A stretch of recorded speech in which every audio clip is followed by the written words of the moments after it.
Several Valley families have been displaced after 2 fires in less than 24 hours. A fire burned through a home in East Henderson this afternoon. It comes after another fire tore through an apartment on South Durango Drive last night. 9 people there displaced. One family left without a place to stay for a second time. Fox 5's Drew Andre joins us live there now with what happened. Drew.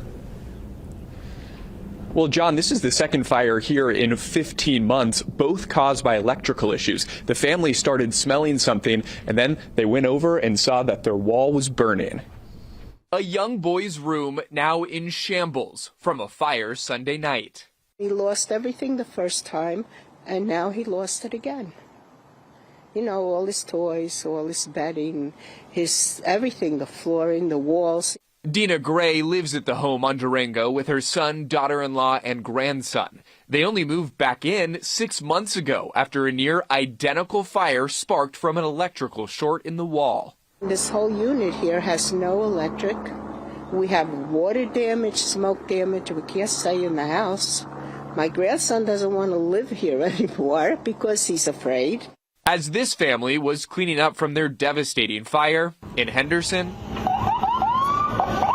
this home on Van Wagenen burst into flames early Monday afternoon. The family of 6 tried to salvage anything that wasn't burned, but believed they lost nearly everything. The mom told me she was picking up her child from school, and when she returned just 15 minutes later, firefighters were already battling the flames. They don't know exactly what sparked the fire. Fire officials say this time of year is the most common for house fires. It can start from space heaters that catch blankets, curtains, furniture, or clothes on fire. If you're using a fireplace, make sure the damper is open.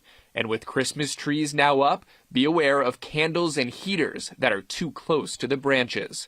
Far from the holiday season either of these families in the valley envisioned. He's not going to have a Christmas here because we can't get back in there. And Gray said they had to move out for 9 months because of that last fire. They're hoping this one won't be as long, but right now there's really no timetable on when they can move back in. Reporting live, I'm Drew Andre, Fox 5 News, local Las Vegas. Okay, Drew, thank you. And no one was injured in either of the fires.